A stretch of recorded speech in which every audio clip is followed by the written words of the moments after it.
Hi Gaurav, thanks for dropping by and the question. Um, I thought of making a small video because this is a slightly long topic and I wanted to. I was not feeling like typing like hundreds or thousands of words, so I thought I'll make a quick video and maybe upload it on YouTube, and that way I'll be able to share that video. So, um, valuations is a I think it's a difficult topic, and in my opinion, reading books would not help for the simple reason that most books will talk about the theory of it, which is different ways to value companies. Things like relative valuation, for example, different companies within a sector, or absolute valuation based on models like discounted cash flows or dividend discount model. So I can recommend some books for all of those things. Um, there's a theory of investment value by William William J. Burr. I think that's his name. Let me just quickly Google.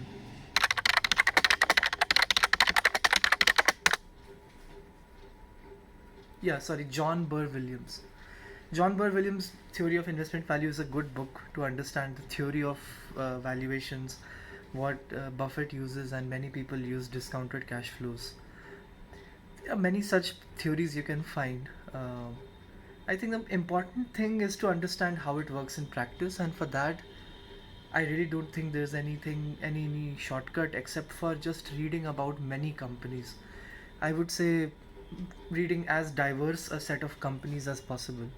So my personal theory of valuation is that companies are mostly valued on future business prospects. So to that extent, there are like different parts of that value equation. There is the growth part of the equation. There is a profitability part of the equation, and then there is kind of the asset value, uh, which is also there. One can find examples of things like that.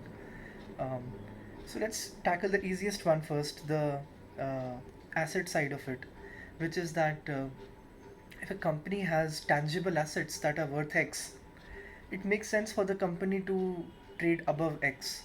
And so, investors that uh, try to utilize any discrepancies between the market value and the tangible asset value of the company, which itself is this is not an easy task because the tangible asset value itself is linked to markets, right? For example, think of it this way, that a company has land, right? Now what is that land worth?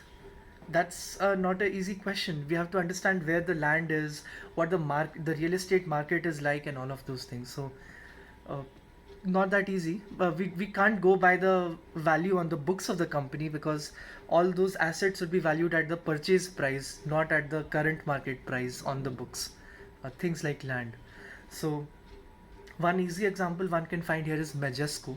You can kind of read the thread or read about Majesco. So Majesco is closing down the company at roughly I think 900 or 1000 rupees share price. They announced that we are closing down the company and we'll give some large dividend, I think 900 or some large dividend. And the stock price dropped to 12, right? And they've announced that they're closing down the company. And still the stock price actually keeps increasing from 12 to 100, right? Why did that happen?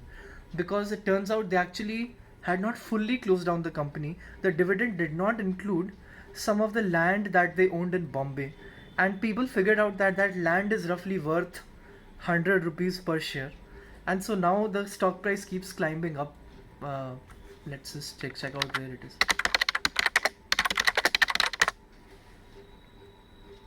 Yeah, so it has now reached 100, and it's been in continuous upper circuits for I think like a month or something. Ever since it fell, since that day, it has been in consistent upper circuits. That's one. That's the easiest one. Then there is growth, and then there is uh, profitability. I think those are the primary drivers of valuations, and many factors there. They matter, and in fact there is an entire hierarchy of factors if you think about it. At the most macro level, there is a global economy. How is the globe doing, right? If the entire earth is growing fast, then that's good for us. Then there is the country level picture, which is the country growing or not? Because the country grows, then that has a multiplier effect on everyone's wealth and everyone's risk taking abilities. So that's the second one. And the third one would be the subsector and the, how is that sector performing. For example, you would have heard that sectors like pharma are doing well, sectors like specialty chemicals are doing well. And for being able to understand that, one has to see the annual reports or conference calls of multiple companies in that sector, and then you figure out that those sectors have tailwinds, and that's a big component of growth. And then it's, understanding that for that specific company how things are.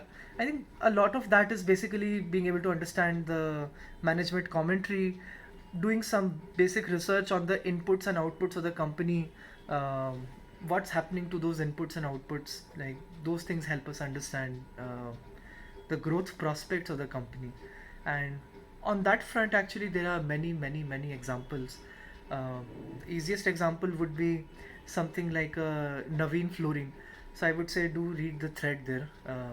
Naveen Fluorine makes fluorine based intermediates for pharma and many other, I think, agrochemical and many other industries.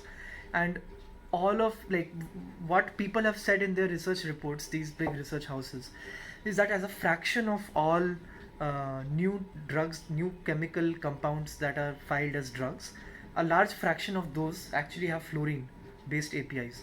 So for that reason, basically Naveen will have a lot of CRAMS business coming to them. So those are the kind of things you have to see, the soft aspects of it, like understand why would there be growth. Just projecting the past is not the right way to do it. Otherwise, we can get into some kind of growth trap, just like we have value traps. So things like HEG, commodity cycles, we might kind of extrapolate and say ki there will be growth here. So that's growth. And the third, I think, driver of valuations is profitability, which is actually not margins but rather unit economics, or the ROCE, ROIC, return on incremental invested capital for any business. And there again, I think we have to really understand the management capital allocation, how they are kind of, putting across their capital, like basically whatever they have, right, debt or equity, what are they doing with that, what kind of factories are they putting up, what kind of new products are they going into. And by looking at the conference calls, we can actually figure out what the management is doing with the capital.